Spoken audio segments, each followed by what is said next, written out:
ஆண்டவராக இயேசுவின் இனிதான நாமத்தினால இந்த குட் ஃப்ரைடே அன்னைக்கு நம்முடைய அன்பு ஜேசுவை குடும்பத்தினர் மற்றும் இந்த யூடியூப் சேனல் பார்க்குறவங்க அனைவரையும் நான் உங்களை வாழ்த்துகிறேன். இந்த நாளில் உலகம் முழுவதுமே இந்த குட் ஃப்ரைடே, அதாவது தேவனுடைய பாடுகளை குறித்து அறிந்து கொண்டு வருகிறார்கள்.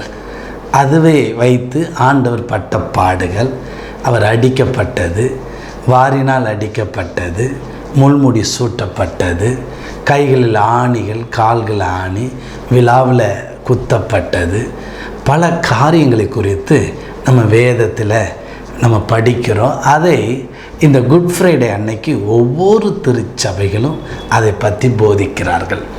அவருடைய பாடுகளை குறித்து அறிந்து கொள்வது நல்லது. அது நிமித்தம் நமக்கு வருகிற நன்மைகளையும் நாம் அறிந்து கொள்ளுகிறோம். இந்த நாளில் விசேஷமாக நான் ஒரே ஒரு வார்த்தை உங்களோடு பேசி இந்த பாடுகள் நிமித்தம் அவர் நமக்கு வைத்த நன்மைகளை உங்களோடு நான் பேச இருக்கிறேன். நான் உங்களுக்காக வாசிக்கிறேன். செப்பனியா 3:15, கர்த்தர் உன் ஆக்கினைகளை அகற்றி உன் சத்துருக்களை விலக்கினார். இஸ்ரவேலின் ராஜாவாகிய கர்த்தர் உன் நடுவில் இருக்கிறார், இனி தீங்கை காணாதிருப்பாய். இதை கேட்குற என் அன்பு ஜனமே, நீங்கள் ஒருவேளை நினைக்கலாம், நீங்கள் வாக்குத்தத்தமான ஒரு வார்த்தையை சொல்கிறீங்க, பாடுகள் நிறைந்த நாட்களில் இயேசுவை பற்றி சொல்லுங்கன்னா இதை சொல்கிறீங்களா அப்படின்னு நீங்கள் யோசிக்கலாம்.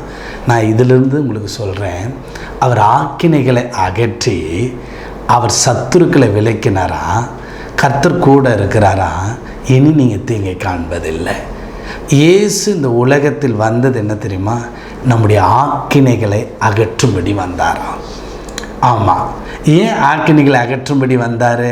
அதனால தான் ஏசாயா 53:5, நம்முடைய மீறுதல் நிமித்தம் அவர் காயப்பட்டு நம்முடைய அக்கிரமங்கள் நிமித்தம் அவர் நொறுக்கப்பட்டார், நமக்கு சமாதானத்தை உண்டு பண்ணும் ஆக்கினை அவர் மேல் வந்தது, அவருடைய தழும்புகளால் குணமாகிறோம். இதை பார்க்குற அன்பு சகோதரனே, உனக்கு இப்போ வியாதிகள், போராட்டங்கள், பிரச்சனைகள், நிறைய கஷ்டங்கள், பிரிவினைகள், போராட்டம். இந்த நேரத்தில் உங்களுக்கு என்னமா தோணும்? என் முன்னோர்கள் செய்த சாபங்கள், பாவங்கள், அதாவது முன்னோர்கள் சிலர் பாவத்தில், விபச்சாரத்தில் இருந்தாங்க, அதனால தான் எனக்கு இந்த பிரச்சனை, இதனால தான் என் குடும்பத்தில் இந்த போராட்டம். சிலர் என்ன சொல்லுவாங்க, நான் குழந்தை அபார்ஷன் பண்ணினேன், இதனால் ஏற்பட்ட சாபங்கள், இதனால் நடந்த சம்பவங்களெல்லாம் சொல்லிகிட்டே இருக்கிறாங்க. நாங்கள் முன்ன வழிபட்டோம், இதனால் ஏற்பட்டது, நாங்கள் அடுத்தவங்களுடைய விதவையின் வீட்டை பட்சித்துட்டோம், குடும்பத்தை நாசப்படுத்திட்டோம், குடும்பங்களை நாசம் பண்ணோம். இது பல சம்பவங்கள் இருக்குது. சிலர் திருமணம் இப்போ மனைவியோடு வாழ்ந்துருக்கும்போது பழைய பாவங்கள், பழைய தொடர்புகள் இதெல்லாம் மண்டையில் போட்டு அவங்கள போராடி கொண்டே இருக்கு. இதனால தான் அது தெரியாமல் நிறைய பேர் இந்த பிரச்சனைக்கெல்லாம் காரணம் நான் தான் அப்படி சொல்லிக்கிட்டு குடும்பத்தில் ஒரு சந்தோஷம் இல்லாமல், மகிழ்ச்சி இல்லாமல், வேதனை, கண்ணீர், கவலையோடு வாழ்கிறாங்க. நான் ஒன்று என்ன சொல்லவா, இந்த இயேசு ரத்த சிந்தின காரணம் என்ன தெரியுமா? உன்னுடைய ஆக்கினைகள், அதாவது நீ பண்ணது தப்பு தான், அதில் எந்த மாற்று கருத்து இல்லை. அடுத்த வீட்டை அபகரிக்கிறது, பணத்தை அபகரிக்கிறது, நகை வாங்கின கொடுக்கறது இல்லை, அடுத்தவனுடைய குடும்பத்தை பிரிக்கணும், பண்ணுற தீய சக்திகள், தீய காரியங்கள். பைபிள் சொல்லுது, அடுத்தவன் மனைவியை தொடுவதே ஆக்கினைக்கு தண்டனை. அப்போ எவ்வளோ சேட்டைகள்லாம் பண்ணிவிட்டு உட்காந்து அது தண்டனை தான், அதில் மாற்று கருத்து கிடையாது. அந்த தண்டனை போக்கும்படி இந்த இயேசு உனக்காக அந்த ஆக்கினையை ஏற்றுக்கொண்டார். எவ்வளோ ஒரு அன்புள்ள ஆண்டவர் பானே. இந்த இயேசு ஒரு கடவுளாக நீ பார்க்காத, நீ பட வேண்டிய பாடுகள், நீ அடிக்க வேண்டிய அடிகள் அவர் சுமந்துட்டார். அதனால் ஒன்றே ஒன்று, இந்த குட் ஃப்ரைடே அன்றைக்கி நீங்கள் முடிவெடு. அவர் ஏன் உனக்காக அடிப்பட்டார் தெரியுமா?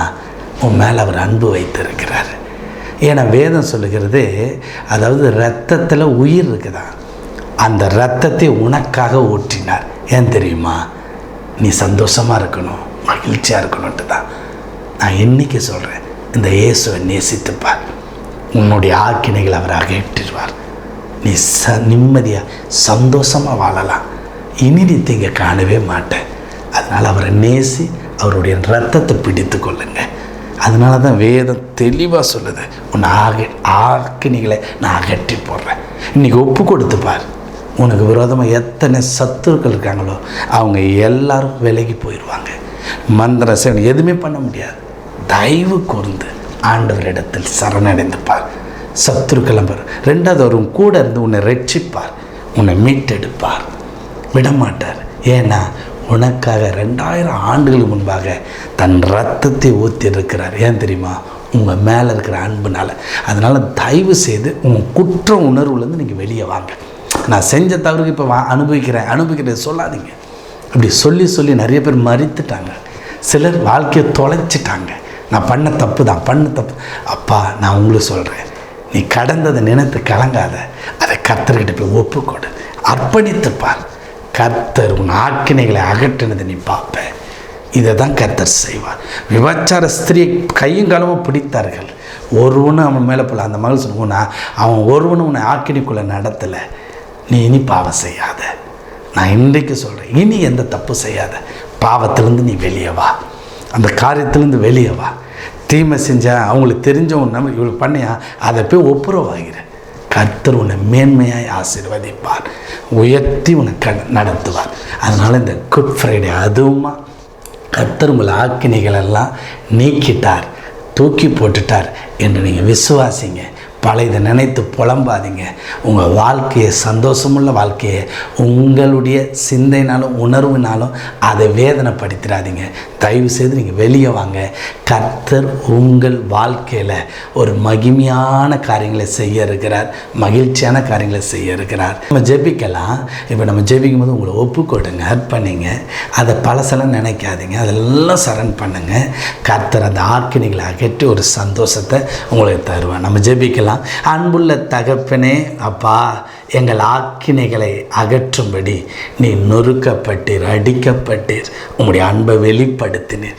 இன்றைக்கு இவங்க அனுபவிக்கின்ற அந்த வியாதிகள், அவங்க அனுபவிக்கிற குடும்ப போராட்டங்கள், சஞ்சலங்கள், இதெல்லாம் நான் செஞ்ச தவறு என்பது உண்மைதான். ஆனாலும் அதை அனுபவிக்கக்கூடாது அல்லவா? அவர்களுக்காக நீங்கள் 2000 ஆண்டுகளுக்கு முன்பாக உம்முடைய இரத்தத்தையே சிந்திருக்கிறீரே, நீர் அடிக்கப்பட்டிருக்கிறீரே. இப்பொழுது அவர்கள் ஆக்கினைகள், அவர்கள் தண்டனைகள் எல்லாம் உம்முடைய இரத்தத்தினால் அதை எடுத்து போடும்படி நான் ஜெபிக்கிறேன், கழுவும்படி ஜெபிக்கிறேன். பைபிள் சொல்லுகிறது, பாவத்தை மறைக்கிறவன் வாழ்வடைய மாட்டான். இன்றைக்கு இந்த குடும்பத்தினர், இந்த பார்க்குறவங்க ஒப்பு கொடுத்து ஜெபிக்கும் பொழுது அவங்களுடைய எல்லா பாவங்களும், எல்லா தீமையான காரியங்களும், விபச்சாரமாக இருக்கலாம், அசுத்தமாக இருக்கலாம், விதவைகளை பட்சித்ததற்கு ஏமாத்தினதாக இருக்கலாம், அதை எல்லாத்தையும் மன்னித்து உம்முடைய பிள்ளைகளாக ஆண்டவரை அவர்களை அரவணைத்து கொள்ளும்படி நான் ஜெபிக்கிறேன்ப்பா. இந்த பிள்ளைகளை ஆசீர்வதி வழி நடத்த ஆண்டவரை மீட்பரேசு நாமத்தில் ஜெபிக்கிறேன் எங்கள் ஜீவனுள்ள நல்ல பிதாவே. ஆமேன், ஆமேன்.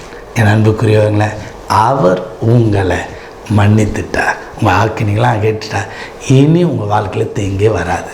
God bless you. இயேசு உன்னை மாற்றுகிறார் விடுதலை ஊழியத்தின் மூலம் பாவத்தினாலும் சாபத்தினாலும் பிசாசின் பிடியில் இருந்தும் பலதரப்பட்ட மக்களுக்கு இயேசு விடுதலை கொடுத்து வருகிறார். தினமும் அநேகர் நம்முடைய ஜேசுவை விடுதலை ஸ்தலத்திற்கு வந்து தேவன் கொடுக்கும் விடுதலையையும் சுகத்தையும் பெற்று செல்கிறார்கள். நமது ஜேசுவை விடுதலை ஸ்தலத்தில் காலை 9 மணி முதல் மாலை 7 மணி வரை உங்களுக்காக ஜெபிக்கவும் உங்களை விடுதலைக்குள் நடத்தவும் நமது ஊழியர்கள் ஆயத்தமாக இருக்கிறார்கள். நீங்கள் தொடர்பு கொள்ள வேண்டிய முகவரி: இயேசு உன்னை மாற்றுகிறார் ஊழியம், நம்பர் 1, கத்தன் தெரு, கஸ்பாபுரம், பதுவஞ்சேரி, சேலையூர், சென்னை 126. மேலும் தொடர்பு கொள்ள 9841889948. தேவன் தாமே உங்களை ஆசீர்வதிப்பாராக.